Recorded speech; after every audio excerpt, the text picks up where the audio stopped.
The following podcast contains explicit language and content that may not be suitable for some listeners. Listener discretion is advised.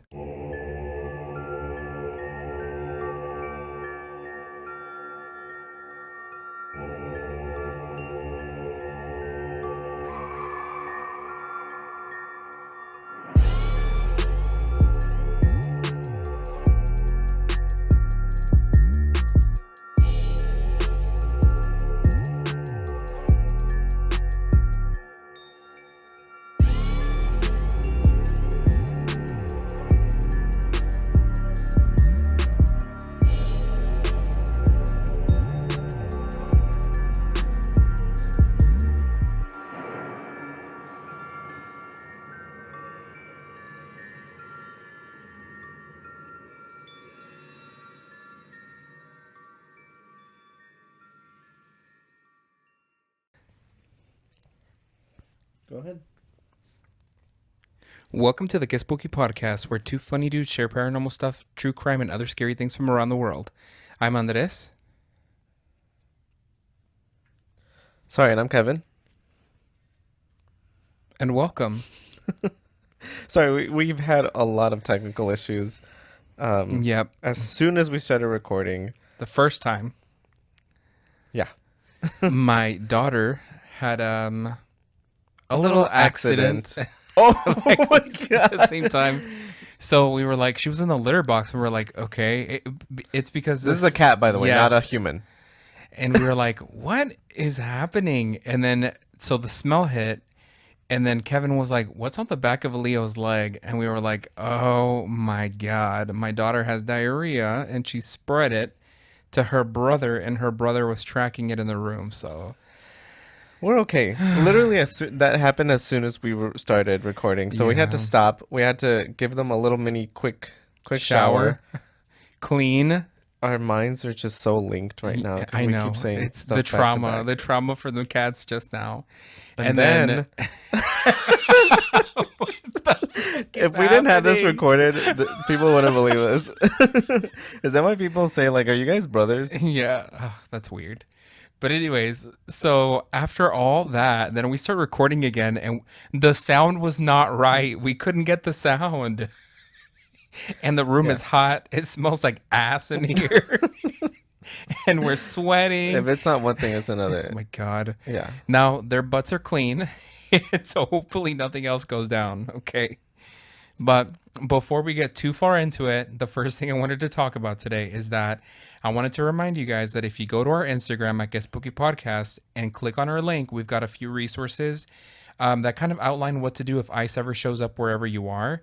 There's a Spanish language one, there's an English language one, and there's a couple of organizations that you can donate to that help kind of fund like the legal aid that immigrants are getting that have been detained by ICE. So at the very bottom of that, we've got our support Palestine links. We've always supported Palestine. We will keep supporting Palestine, and that's never going to change. So before we got any further into it, I wanted to get that out there first. Yep. So along with that, we also do have I have a few sorry. Oh my God. I have a few recommended things as well. There are a few things that we can recommend to show your support for everything that's going on in the world. So one thing I do recommend is the Illinois Coalition for Immigrant and Refugee Rights. It's known as the ICIRR. It builds power and organizes for justice and equality for all. So that's another organization that I can that I recommend. Along with that, the Minnesota Immigrant Rights Action Committee, or Safe Haven, the Midwest Immigration Bond Fund, in case you want to financially help anyone that has been detained or is currently in detention. Along with that, we actually had one of our listeners. I don't know if I told you about this. I don't think so. I did. One of our listeners, his name is Alex. He reached out to us. He's actually a Chicago native, but he currently lives in Minnesota. He said with everything going on in the city, it's important of the stuff we mentioned in the last episode, but we also should go, like, besides, like, sorry, I'm trying to remember. We mentioned knowing when to register to vote. Like each state is different, so we recommend researching exactly when. I know for a lot of states, in order to qualify to vote for this upcoming midterm, some states had a cutoff of February. Other states have a cutoff of March, for example. Um, and I think last week, for example, Illinois, it already started like preliminary, uh, like voting for the preliminaries to qualify for the midterms in November. Along with that, Alex recommended that although that is important, that we should be reminding everyone to reach out to their representatives, and in particular, finding out who your representatives are. Um, I think a lot of us sometimes don't really understand. Like it's an important action to take. So you know, Alex reminded us, know who your representative is, not only in the state level but also the federal level. Mm-hmm. But also know who your senators are. I mean, every state has two of them, so it shouldn't be that difficult. But still, those two senators work for you. Work to know who they are and work to call their offices and demand change. So if there's a piece of legislation that's going up for vote, call them and say, hey, as a constituent of your district, I don't think you should vote for this. So, Exactly. I think it's really important too to, if you've always been the type of person that is like, I don't get too political, I don't like really research into that. If there ever was a time, it is so important to get into it now. And I'm not saying that you have to be informed to be at a level where you can debate somebody on the street. You just need to have very basic information and the nuances of what's going on to be able to vote. Nobody is asking you to go out and debate somebody else. Like I know that that's a reason why that stops some people. That they kind of get overwhelmed and they're like, oh, I have to know absolutely everything about the economy. I have to know absolutely everything about human rights and the nuances and like the riots in LA and all this stuff. Like, yes, you should know those things because they do affect you, but it shouldn't scare you away from wanting to learn or keep using the excuse of, oh, well, like we're in too deep at this point and I don't know where to start. And it's like, you got to start somewhere. Like, there are people that are actively being hurt, there are people that are actively being killed. There's just too much to like just play off and then just be like, it doesn't really affect me, so I'm not going to vote. Like, if there ever was a time, it's now. yeah. This is like the call. If not, like, you need to go. You need to get educated and you need to go out and vote and figure out who your representatives are.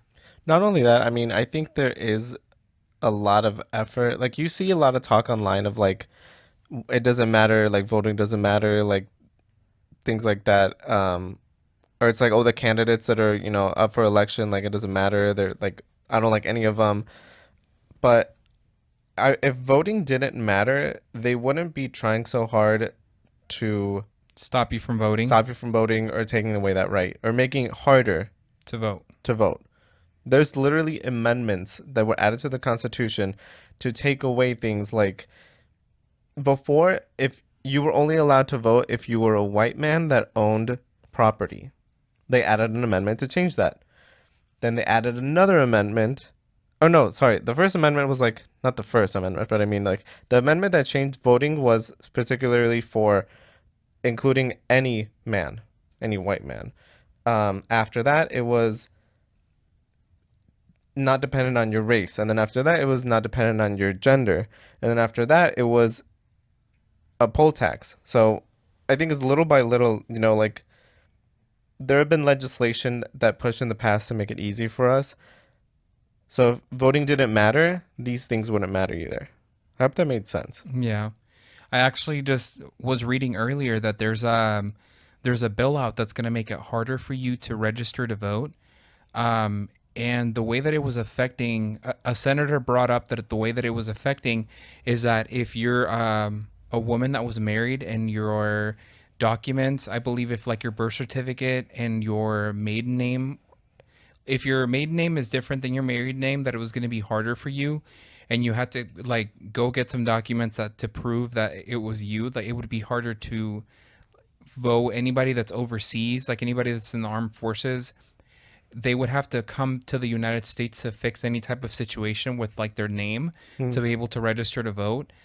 So it's like they're actively trying to stifle voting. So it's Yeah. like we need to vote. Like you need to go out, you need to register to vote if you're not registered to vote, and be sure to go out and to vote. You're able to ask your job to let you off for a little bit to go vote. Yep. Like you're allowed to do that. Oh So yeah, a lot of people don't know that. Like yeah, you, by law, your employer has to allocate some time to let you vote or let you out early to vote. yep. So there has to be some time, like a type of accommodation. So And make it that's a federal, thing. right? That's Yes, federal. that's Like a federal thing. any state.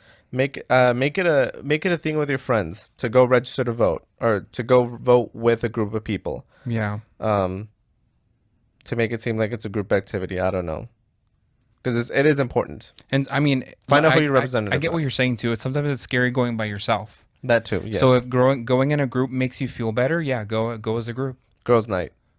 Yep. Go, Pokemon. Go to the polls. Don't say that. Oh God.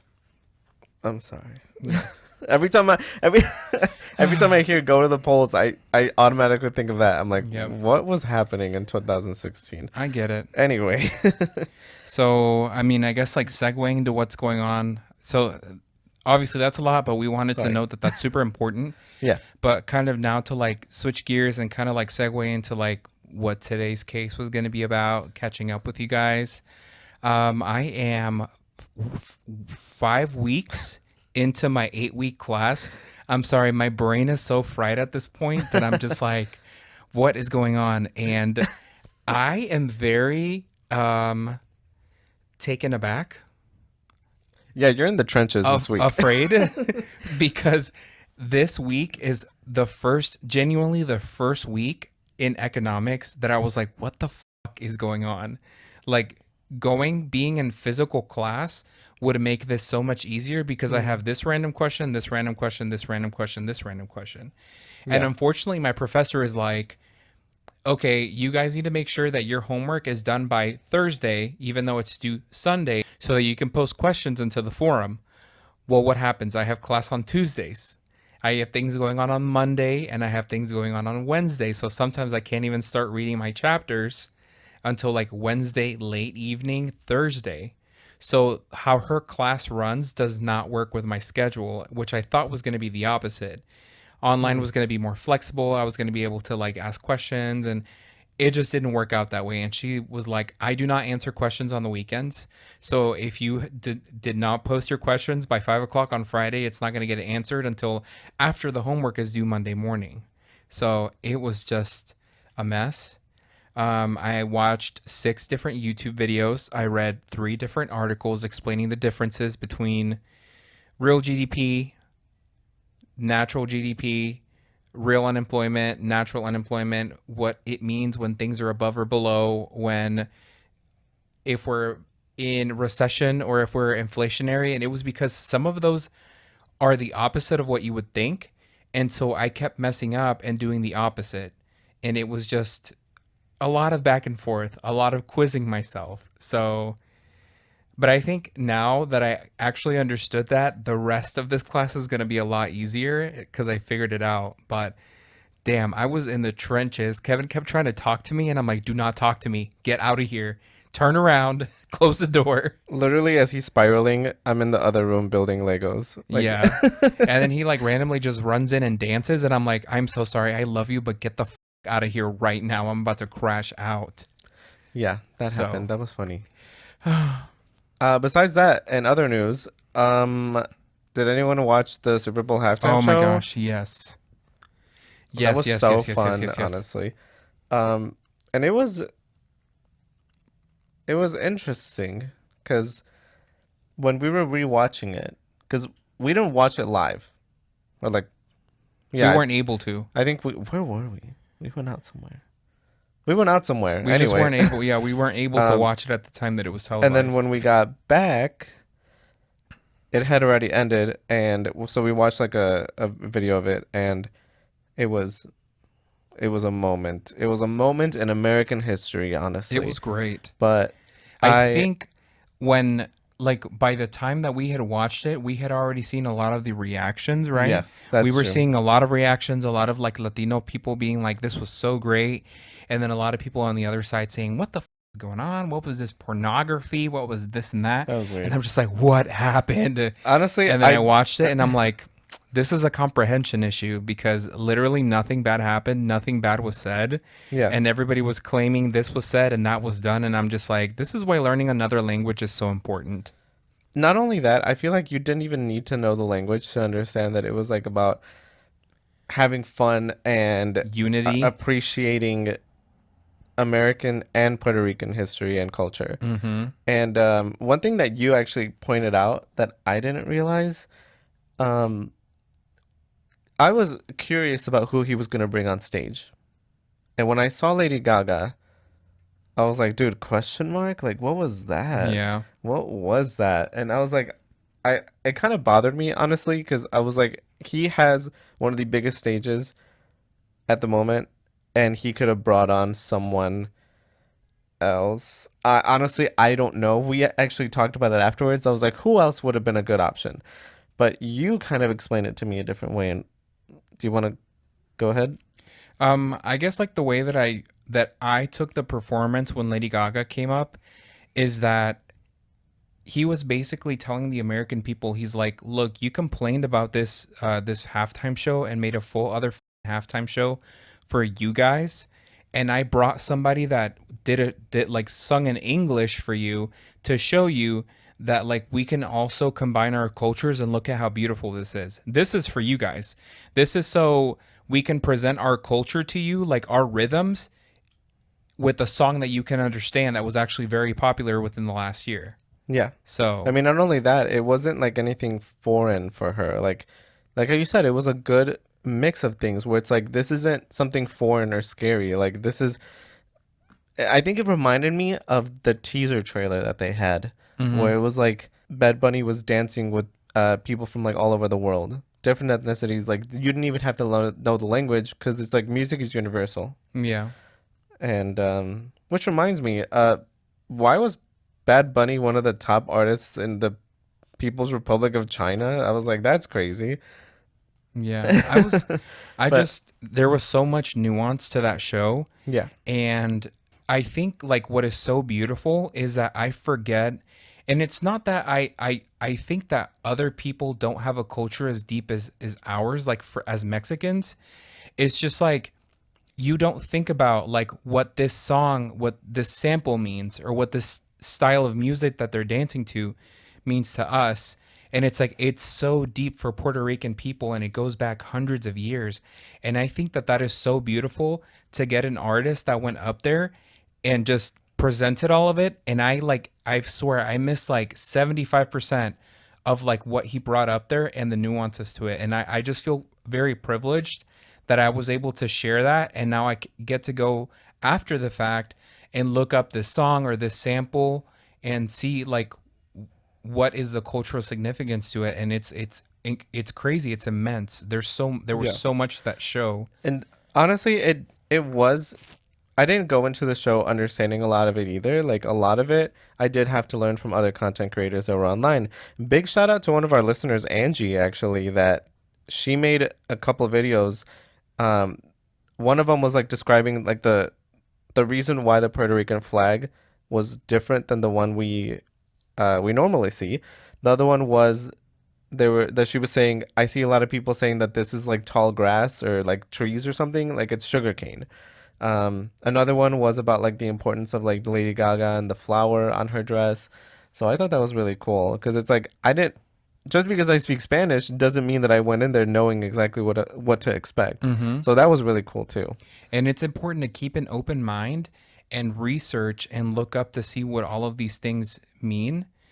And another thing that I always tell Kevin, it's like I feel very disappointed with other Latinos or Latinx people when they're like, for example, Mexican tamales are better than Guatemalan tamales, or northern Mexican tamales or these types of tamales are better than southern Mexican. What is this? What is that? Yeah. Like, Why do we always have to make everything a competition or compare or what is Yeah. better, what is worse, who has the best artists, the best novelas? Like, why does it always have to be Especially like that? amongst ourselves too. Appreciate everything from everywhere. Like, Yeah. it doesn't have to be a competition. I see it a lot Two with things being good, it doesn't take away from anything. yeah. I see it a lot with when a lot of northern Mexican people say like, "Oh, I don't like corn tortillas. Flour tortillas are better." And it's like, I think I'm not putting two baddies against each other. And especially Exactly. how it's like both of those, they're the same but different. Yeah. Like you would not, what would be a good example? Like quesadillas, for example, tastes different in a flour one than in a corn one. I'm not saying one is better than the other. I'm saying they taste different. These are two separate things, but the same. And they both had a cultural impact on Mexico in their time.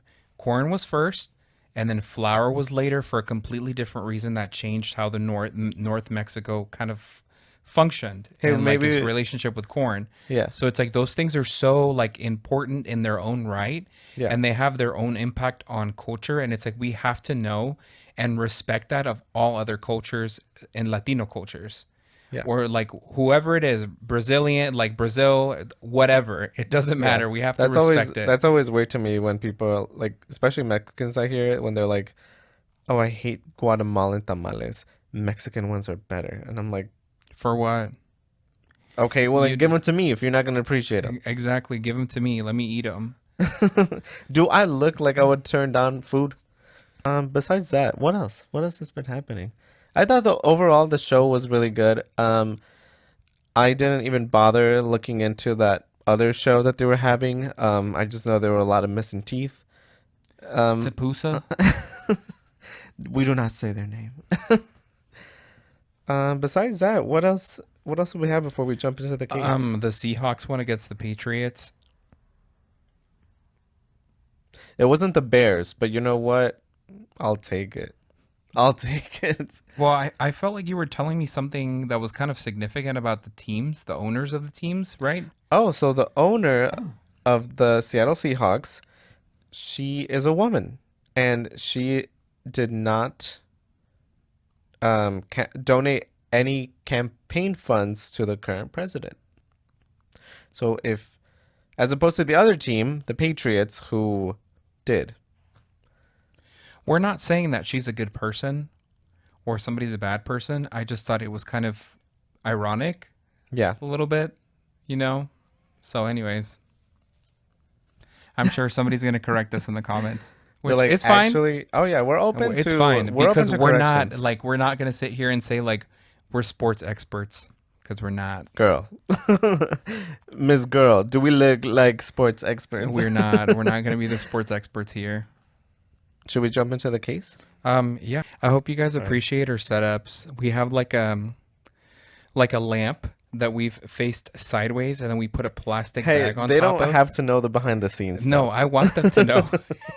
They do not have to know the behind the It scenes is a stuff. mess in here. It is a mess, and we make it work. And I feel like I look very sweaty in my skin. I'm trying a new skin routine, guys. We're not sweaty, we're dewy. We're dewy. Yeah. Just saying, I bought a whatever. little glass skin set. So, and I feel like it's working. That and it's warming up. Today was so nice.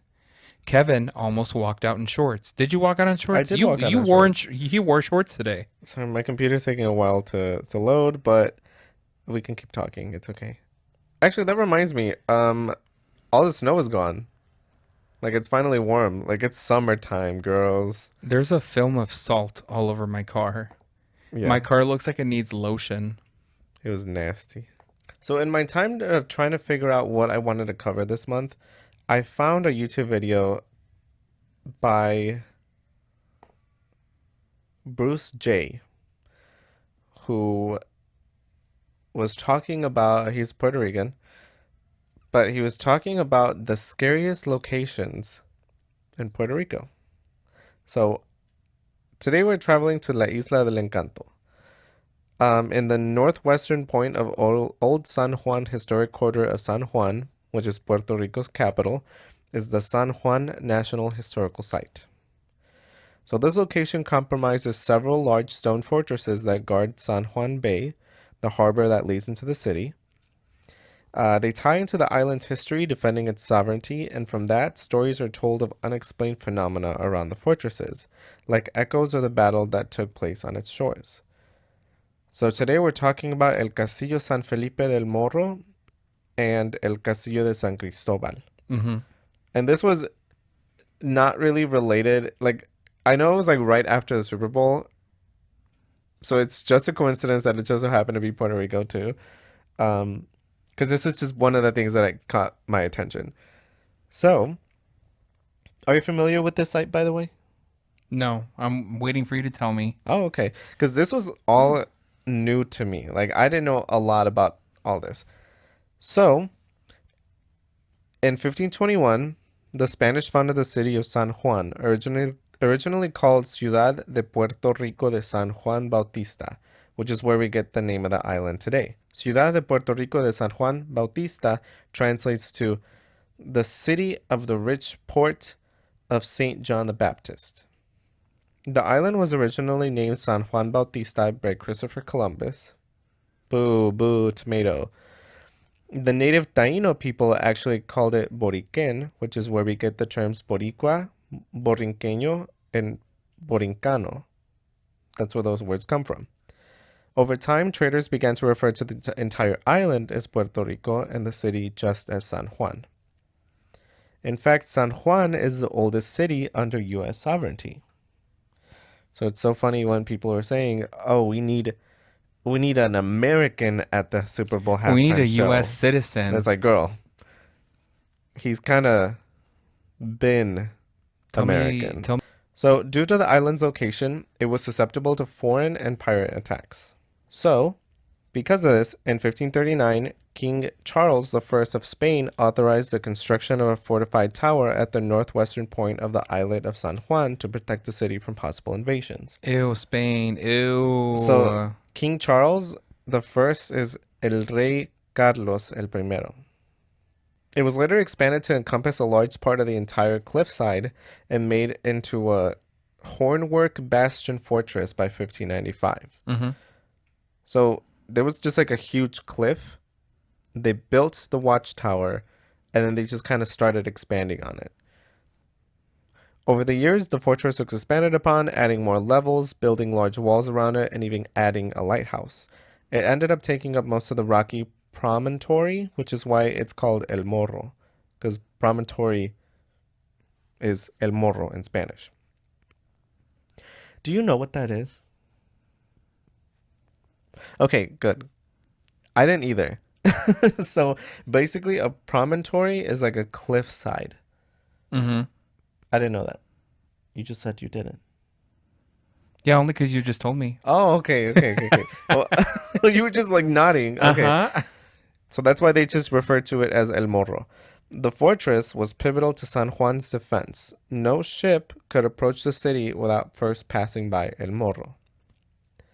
On the 22nd of November 1595, Francis Drake, emissary of the English crown, arrived with a fleet of 25 ships and 2,500 men in an effort to take control of San Juan and steal its riches.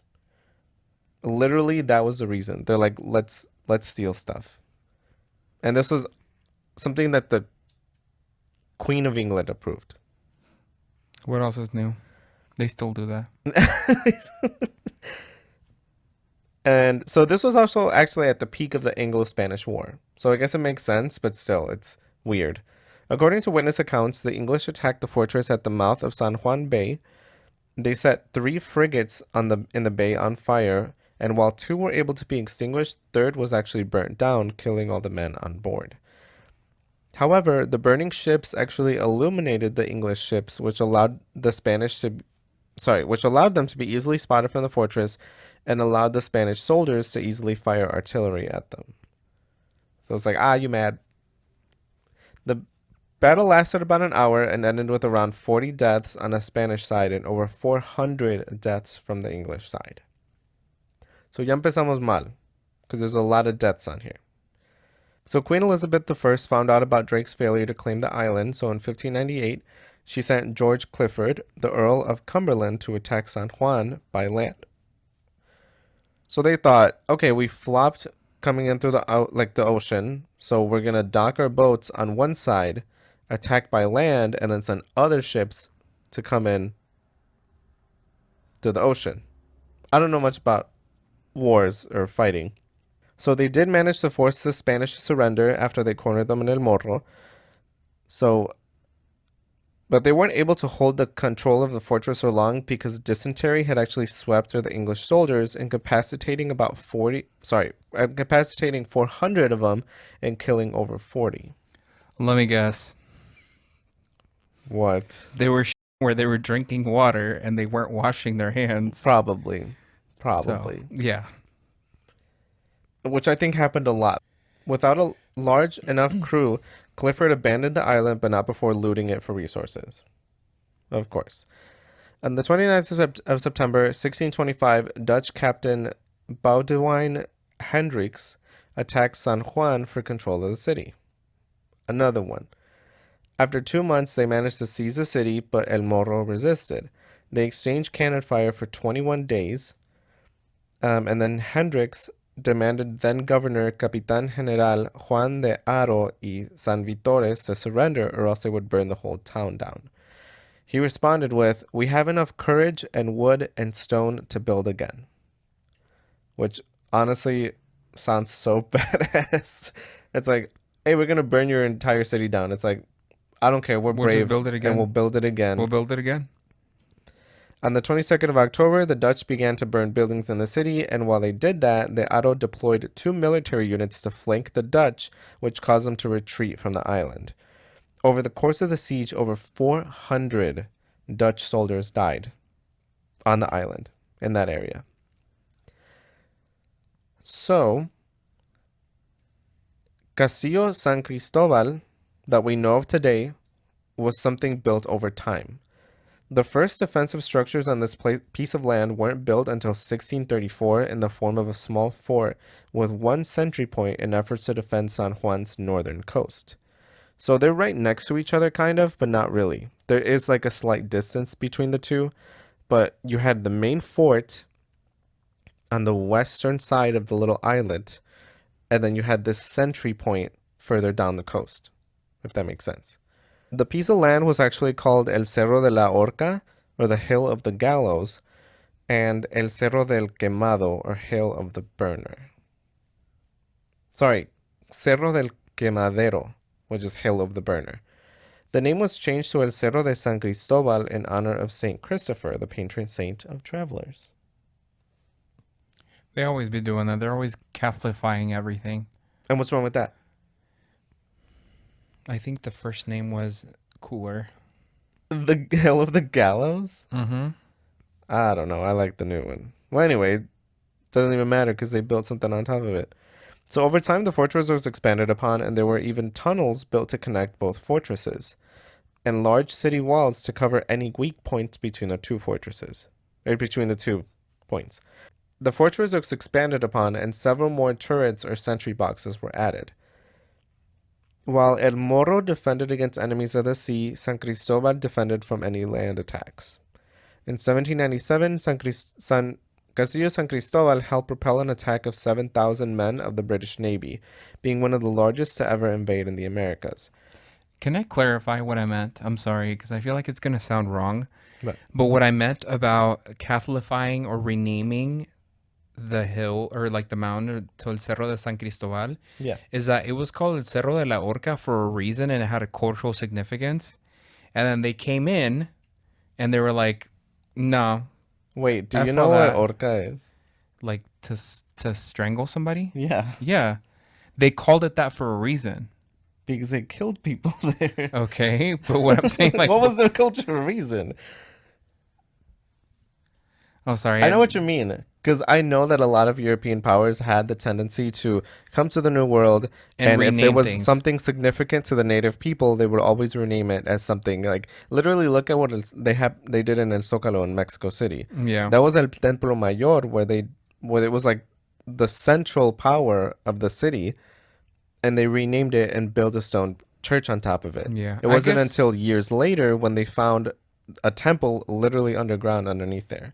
So I get it. I guess this is what I'm trying to say is that like it wasn't them to it wasn't for them to rename it. It should have stayed with the native people to rename.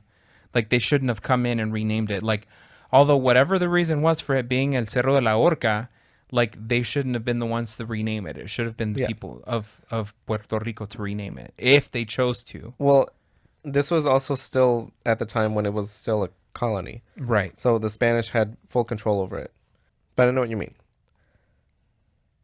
So the fortress's last battle, actually, both fortresses' last battle took place in 1898 during the Spanish-American War. In May of 1898, Admiral William Thomas Sampson of the U.S. Navy attacked the fortress and the city, causing the death of several innocent civilians. 6 months later, Puerto Rico was annexed by the U.S., becoming a territory over the Treaty of Paris in 1898, thus ending the Spanish-American War. This marked the end of 400-year Spanish rule in the Americas. And that is how Puerto Rico became a U.S. territory. I think Mm-hmm. Guam was the same way, and the Philippines was actually granted over to U.S. rule at the time. Obviously, the Philippines, over time, gained their own independence, but the rest still remained under U.S. sovereignty. So, that was a lot of history, but it was just to show that a lot happened on this little islet, on this little piece of land. Specifically, a lot of deaths happened on this piece of land. Because of its history steeped in death, war, and battles, these fortresses are now considered the most haunted and paranormally active locations in all of Puerto Rico. Besides that, directly outside of the walls of El Morro is El Cementerio Santa Maria Magdalena de Pasis, also known as the Old San Juan Cemetery. So it's like to add to it, we're going to build a cemetery right outside these walls. So the cemetery was built in 1863 next to El Morro, facing the Atlantic Ocean to symbolize the spirit traveling to the afterlife. There are over 2,000 tombs, with many of them being notable personalities in Puerto Rican history. It is open to the public, but it is not recommended to visit at night. Not for any ghosts, but it's actually due to locals because it's not considered to be a safe place to visit when the sun sets. And this is coming from a lot of locals. This is not something I just found on TripAdvisor or something. For being a cemetery, the only source of paranormal activity I found was a TripAdvisor post from 2010 Okay. where a visitor to the area claimed to have heard and seen a horse walk by the gate, and then after waiting for some time for the horse to pass by, he looked over the wall and found that there was no one or no horse there. So a ghost horse. He said he heard the sound of a horse, but when he waited for it to come out on the other side, he said he didn't see anything. That is literally the only thing I found about the cemetery. But Okay. other than that, a lot of people say that it is a very pretty cemetery to look at. There's obviously, like, during visiting hours, there's a lot of guards, so it is safe to visit. And a lot of the tombstones are actually built out of white marble, so it gives it like a very like pretty view from like a distance. Mm-hmm. So let's talk about El Morro first. Okay. So there isn't air conditioning anywhere in the fort, but that hasn't stopped tourists from reporting unexplained cold spots throughout the fortress. One of the most well-known sightings here is the apparition of a woman in a white dress that runs along the ramparts. She doesn't allow anyone to see her face and is always perfectly able to hide it. I don't know why, but the first time I read that, it like gave me chills to think that like there's a person that you're looking at, and when you go to move, it's like she moves along with you to hide her face. I don't know. So no one knows who this woman could be, but it's believed that she may have been the fiance of a soldier who was sent off to war but never returned, and she may have taken her life by jumping from the fortress walls into the sea. Mm-hmm. I guess what's scary about that is that like that haunting is intelligent. Oh, She yeah. actively doesn't want you to look at Like she her. knows you're looking at her Yes. before you It's know like that you're looking at you her. have my attention and I see you and I don't want you to see my face. And that in and of itself is kind of fucking scary. Yeah. Others believe that she may be the spirit of someone from the cemetery. Okay, makes sense. So, Cemetery's close by. another well-known phenomena is the apparitions of soldiers in antiquated attire, almost like they're not from this time. So, A lot of the reports I was reading from locals and from visitors and tourists, this was the most common apparition. Mm-hmm. Obviously, there were so many soldiers that died on these um, on the territory. So, sorry, I just said that. These same soldiers sometimes appear marching near the beach or the ramparts, and sometimes only the marching can be heard. You know what really scares me about like soldiers? What? Like soldier ghost? Yeah. It reminds me of night marchers from Oh, Hawaii. Hawaii. Yep. And those are so Those are scary. scary. And so it's like to see like soldiers like that, like I guess like after I did the case about, like Hawaii and the apparitions and things that happen in Hawaii, like now that I've seen like Gettysburg videos of like soldiers, like Oh, those are they hit scary. different. Like so you telling me this like kind of gives me chills and I'm just like, "Ooh, night marchers. No. Hell Yeah. no." Oh, yeah. There's something about like Gettysburg apparitions where I'm like, I absolutely believe them. Like, Cuz there's some of no them look way. real. Oh, yeah. There's no way that someone would be able to go through the trouble of faking those, Yeah. especially on um government grounds, because I think it's like considered government property. Mhm. Um, yeah, I don't think there's any way that people would fake those. But that kind of reminds me of this. Like, well, I Absolutely. mean it's Yep. it's very similar. Yep. So some have claimed to have witnessed the apparition of a man in old military uniform walk through the wall of the fort's lighthouse. Mhm. After reporting it to employees, they confirmed that the wall there used to be a doorway centuries ago. And this was something that several people reported. Sorry, I don't know why I said employees, because I guess they're considered park rangers that work there. Mhm. Um, but several people have said that they have, like one girl, said that her and her friend were actually walking on the ramparts, and they said like a man was like walking really fast by them, and they were just like, "Why? He's in a hurry. That's weird." But he's also like dressed really weird. He walked into the wall, and they were both just like, "Did you see that?" And they're like, "Yeah." Hell no, I would have ran the other way. Employees claim that the sound of cannon fire, artillery fire, whispering, and crying can be heard at night after the fortress has been closed to visitors. Some claim to hear screaming and the sound of chains dragging from the dungeons of the former prison that kept prisoners of war. Visitors have reported hearing voices, moaning, and crying come from further inside the fortress. There's actually one particular spot in the fortress where people say that like they still hear um like if you're further away from it, you can hear crying. Nope. On That some is really occasions, scary.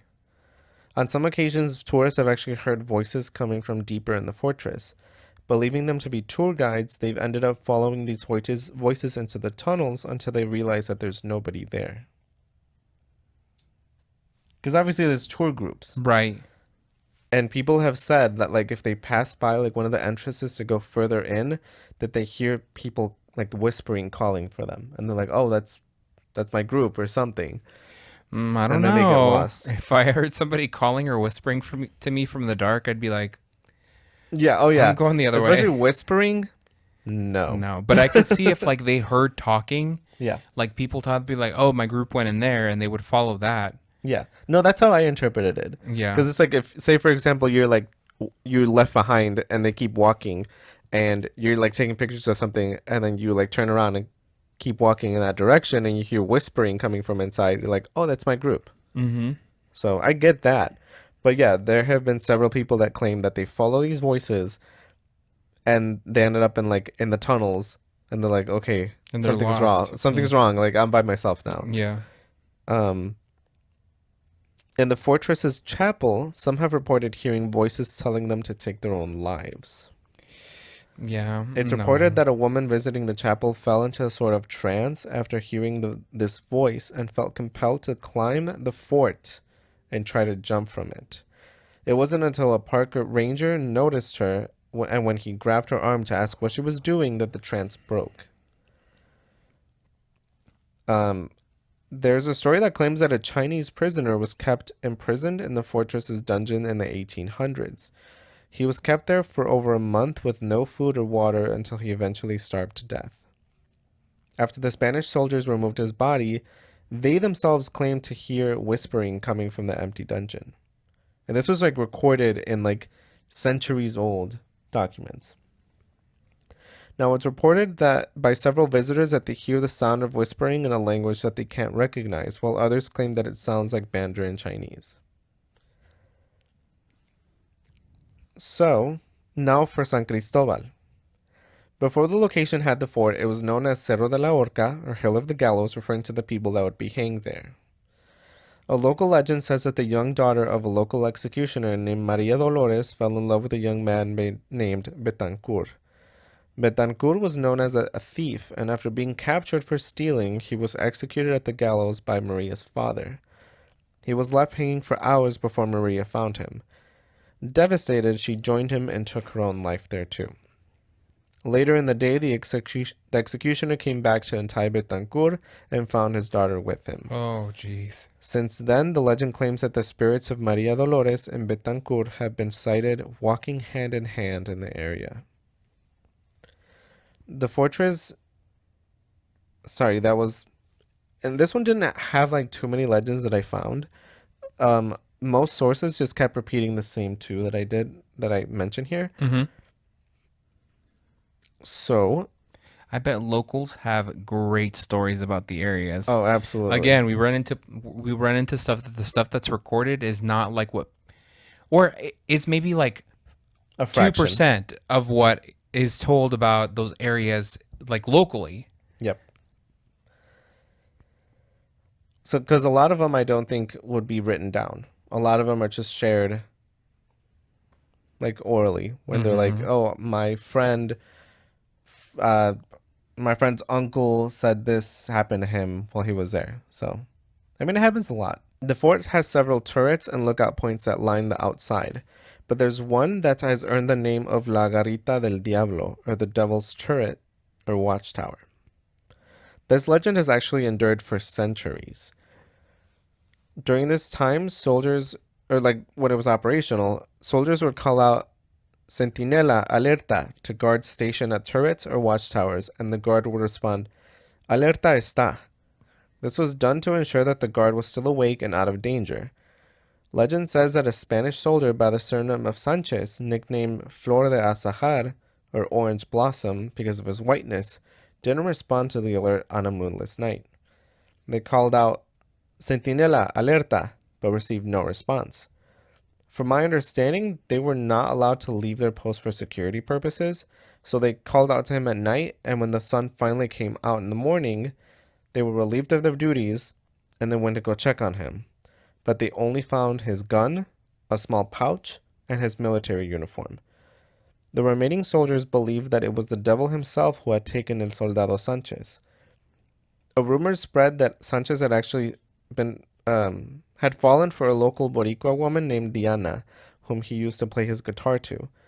Due to his title, he was not allowed to mingle with the locals, and legend claims that they planned his disappearance to run away together.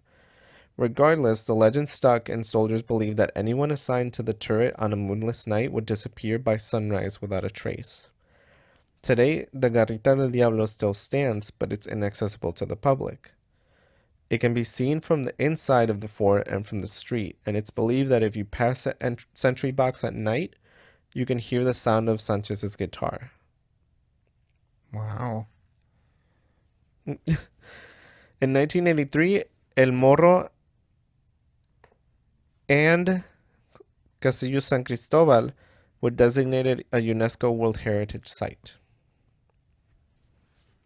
As they should. And that is the end. Wow, thank you. That was good. Some of my sources, because I'm going to save it to the end, like our friend Maite specifically asked Yeah, for. sorry, Maite. We had to switch all our episode formats because of you. What? So we have a Surgat article, PuertoRico.com article by the Maria Hernandez Soto, a Vocal Media article by the Nath, Callejeando PR article, Atlas Obscura article, San Juan, Puerto Rico article, Wikipedia article, it's Wikipedia, YouTube video by Tu Antena Boricua, and a YouTube videos by Bruce J.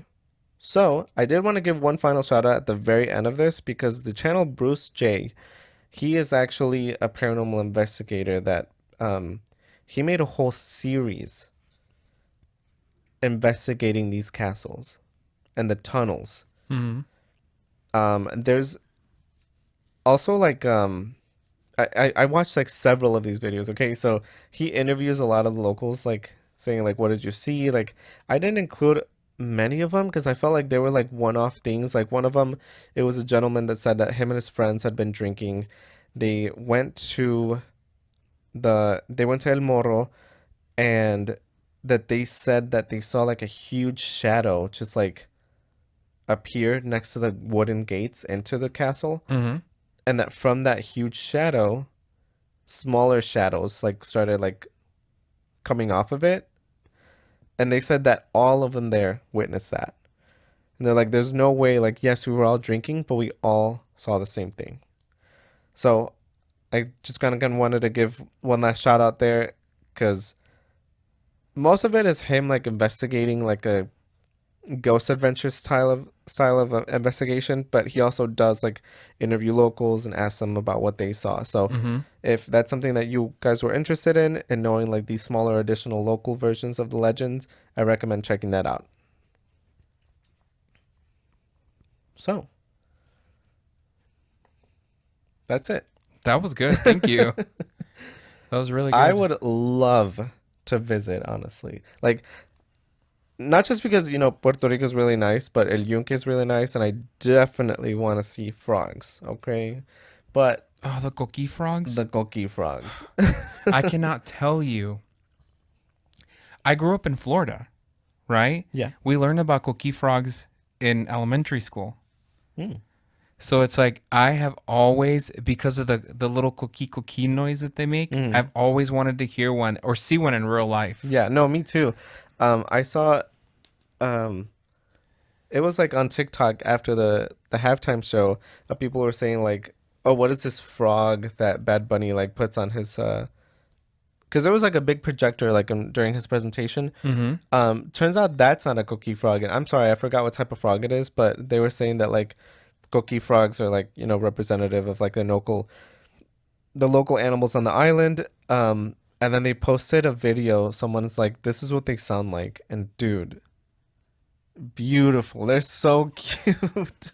Uh, But I would love to go visit and go to these two fortresses yeah. and report back about what I see.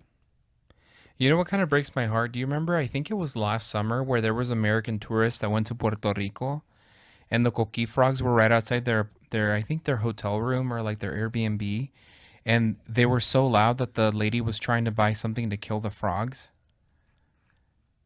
It sparked like a lot of, I guess, like outrage in the community on TikTok, because it was like this lady was a tourist showing up to somewhere that wasn't hers as a visitor, and it was like the entitlement of her wanting to kill a protected species in Yeah, Puerto Rico. That's crazy. it reminds me of the, not to that same extreme, but similar, of the people that went to Guadalajara and were complaining about mariachi music played outside of the Airbnb. I'm like my eyes twitching, like, oh, you go to Guadalajara and they're playing Y'all, mariachi come music? on, if we're going to be out on vacation, do some research about where you're going and don't be disrespectful. Literally. Jesus. Like, oh, you go somewhere and the local animals are making sound? My God. Be so for real. Sorry, I meant for the cookie frogs, not the mariachis. But even then, like, oh, the locals are making sound. Oh, the locals are playing music. Yeah, they live there. You don't. I do want to apologize because there are some of you that sent us podcast pets, but I was so deep in the trenches of economics in the last couple of weeks Yeah. that I was not able to go through the emails and the Instagram messages. So I apologize, but I'm going to have them ready by the end of the month. Can I talk about my palate cleanser stuff? Correct. You just took my segment. Sorry. Guys, for other new episode, or for all the new listeners of for all the new listeners in this episode, usually we do like first 15 minutes of just talking, hanging out, saying what's up, and then we get into the case, and at the end we have just a few minutes and talk about a palate cleanser, just kind of something funny to talk about, or some culturally significant topics we can distract you from how scary it is, This is the cartoon segment before you go to bed after watching a scary movie. So, oh my god, my phone. Okay, sorry. It is almost Lunar New Year. Yeah. Oh, Um. happy Valentine's Day. Oh yeah, Happy Valentine's Day. We That totally forgot. Like, and then we didn't even celebrate Valentine's Day on Valentine's Day this year, right? Nah, not It's like really. I was so far in the trenches that we decided to push it a week out. And I keep saying that. We I'm get sorry. it. You're in the I know. trenches. I'm sorry. I'm John Quinones is gonna come in. I don't and know. do what? And say He's gonna what? say, "What would you do if you were in the trenches?" I don't know. Well, happy Lunar New Year if you celebrate. Well, not only that, but it's Lunar New Year. It's the start of Ramadan. What else? There was something else. I don't know. But that was Summer's like, girl, coming. there's a lot. The beginning of summer, February The beginning of 17th. spring, actually. No, that's not till March, guys. But yeah, I'm I'm gonna be excited. 35 in March. I'm excited. There's a lot of events going on, like in the city, I know for sure. So we're gonna be out and about. I hope. Oh, can I talk about something? I'm No. sorry. Please. So right after we recorded our last episode, I got super into genealogy. I don't know if I mentioned that at the end of the episode last week. Or No, not you. last I week. don't think you mentioned it. So I was able to, I don't know why I took it upon myself. I tried to keep mapping out our family tree. And for a really long time, I wasn't able to. There wasn't enough documents. Like it wasn't really well recorded. Well, I decided to kind of check after I saw a content creator on TikTok talk about Mexican genealogy. And she was saying that like there's a lot more documents on there. Recently, there was a push to get all old church documents and all old like municipality documents uploaded and put into like a registry online.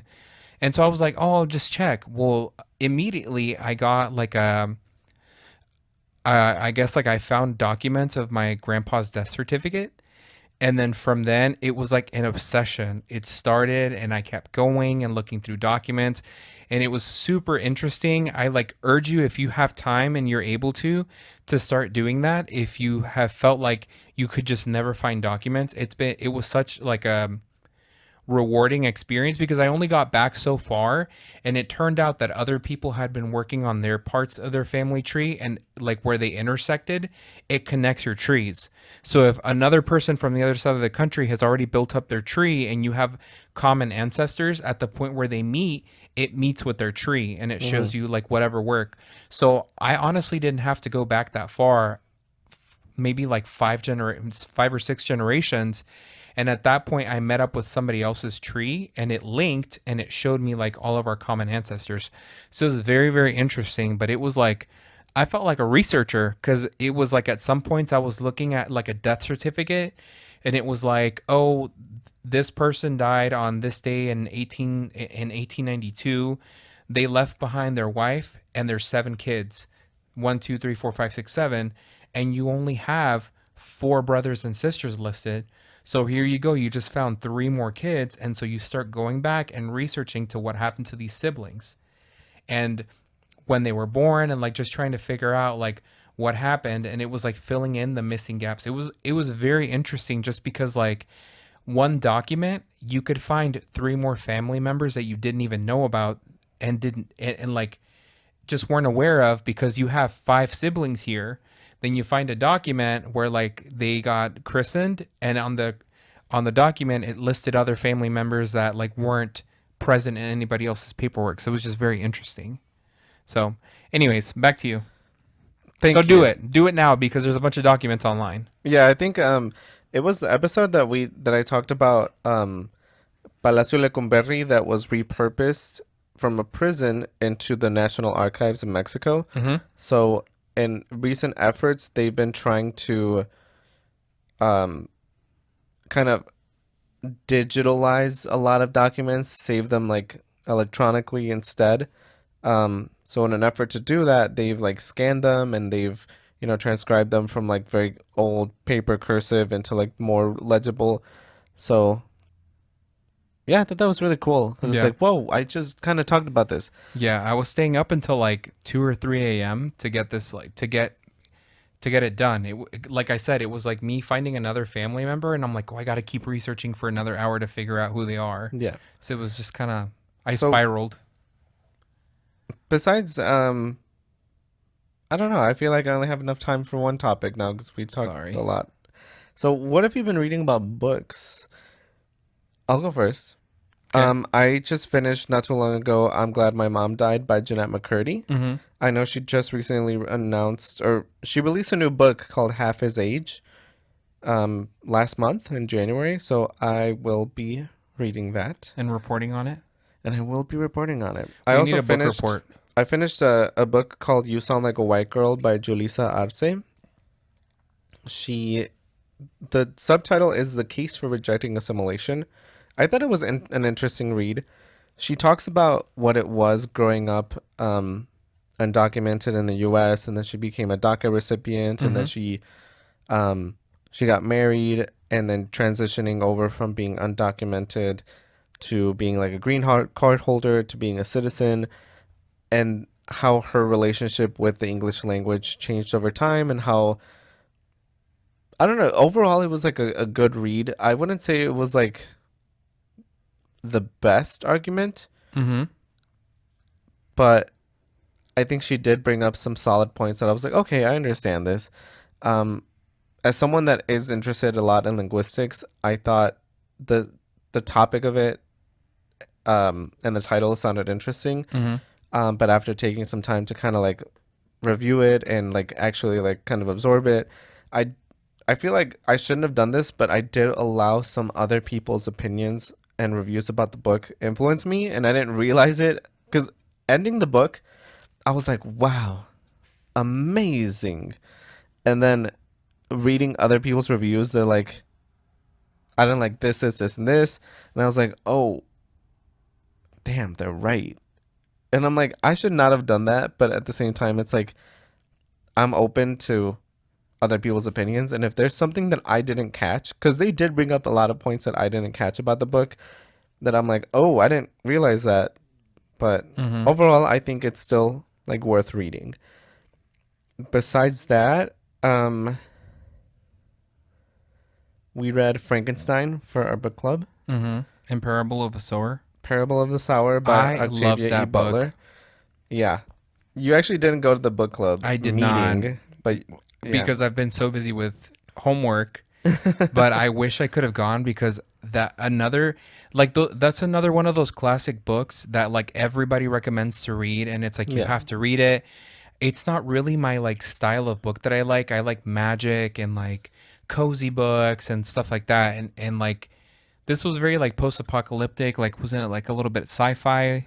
A little bit sci-fi, but overall it was like post-apocalyptic, Yeah. dystopian. I hadn't liked a book like that since I Who Have Never Known Men. And Yep. I never expected to like I Who Have Never Known Men Mm-hmm. as much as I did. And those two books have stuck with me to like till now. Even though I Yep. read Parable of a Sower very recently. Um, Honestly, I didn't like the book. so Octavia E. Butler actually passed away before she could finish the series. Yep. But in the second one, I think I read that she coined the term Make America Great Again. And these books were written in the 90s, late 90s, mid, late 90s. A lot of the ideas people talk and like people will quote these books because a lot of the ideas and like the presidency that's happening now is scary. The Yeah. shit that's happening is scary, like It was scary accurate, it like was very weird. it was written in the 90s, but it takes place in 2025. Mhm. So a lot of it's interesting seeing how much she got right, Yeah. because a lot of it's like you kind of wish you didn't. Um, I think it's one of those books that you feel like you should read at least one point in your life. Um, the sequel I will eventually read, maybe in like 8 years after I feel like I've moved on mentally. Mhm. But the third one, yes, Octavia Butler passed away before she was able to finish the third one. So we actually don't know what the book ended like, Um or the series ended. I think like one coincidence that I thought was crazy is that the president's name in the books is called Don, and we know whose nickname is what. Apollo gave her the gift of prophecy, Mm-hmm. and it was a little too accurate. Besides that, I Very recently weird. read Banyan Moon by Tao Tai, Mm-hmm. and I really liked it. Yeah. I read Cultish very recently, Cultish, the Language of Fanaticism. Mhm. And I really, really enjoyed it. Again, not a book that I would regularly just pick up, Mhm. but I like just recently I've been thinking, I'm like, why have all of these people fallen for the you know what cult? Yeah, And that book was really good because I was reading it actually at the same time that you were. yeah, it's very insightful Yeah, into like how kind of like cult dynamics works. The lingo that they use, the exclusionary, like the very exclusivity of it, like being in and being out and like what that means. And it was the communities that it builds and why people don't leave. It was yeah. just The very, very very the interesting. very purposeful way that they use language Mm-hmm. to convince people. And what I really liked about the book is that she talks about how she avoids the use of saying like brainwashing because a lot of times like these people are not being held against their will to believe these things. These are what they believe in already. And it's people that take advantage of the language that twists words to kind of enforce their fears already. Mm-hmm. So it is talking about like what is the subtitle actually? Do you know? Sorry, it's Cultish, the Language of Fanaticism by Amanda Montell. Yeah. And It sorry, I also, was actually going to talk about my book. oh, well, I was just going to mention too, right before I like give it back to you, but it also talks about how there's some exercise cults. Oh yeah. That was And interesting. it was very because I would have never considered some of these like very popular exercising classes or like things that you can take, Yeah. but it's literally just another cult and it's scary. I liked how she mentioned a lot of brands use Yes. cult-ish language to gain like to get sales. Yeah. And I Anyways, was I'm like, sorry. oh. Back to you. So yeah, Banyan Moon by Tao Tai. It is a book from the perspective of three women, and they talk about generational trauma. And I thought it was really interesting. So it is about the three characters are Vietnamese. It's a granddaughter, a mom, and the grandmother. But I feel like there was a lot of parallels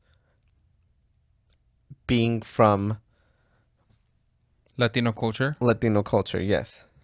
So I thought that was That interesting. was I, another I good one. recommend the book too. I did feel like it took me a while, almost 2 years, only because I kept putting it down. Like Mm-hmm. I would read some of it, finish a little bit, and then like put it down for months. But yeah, I Again, recommend it. not our culture, but there are very, very similar themes that we can relate to Oh yeah. as children of immigrants, of people that have grown up with like generational trauma and stuff like that. So Yeah. it's Actually, definitely a book that I didn't want to read. a listener actually emailed us or messaged us about that, right? I don't remember. I think she's Korean American, and I remember she messaged us and said like it's it's scary to think or it's crazy to think how like we're not like our families are not from the same part of the world, but there's so much overlap in our Oh, cultures. I do. That was like when a long time ago, Yeah, that probably was a few years 2022. ago. Yeah. Yeah, I it's thought been that a was really, funny. really long time. I was But like, that is interesting. The worldwide Latina belt. yeah. But anyways, thanks for listening. Please follow us on Instagram, TikTok, and YouTube at Get Spooky Podcast. Also, email us any story suggestions or your own scary stories at getspookypodcast@gmail.com. Special thanks to Taylor Turner for the artwork, Kyle Fields for the intro music, and Leonardo for their logo redesign. And don't forget to tell someone you love how much they mean to you. Bye bye. I call you representative. Yes, call your representative. Bye.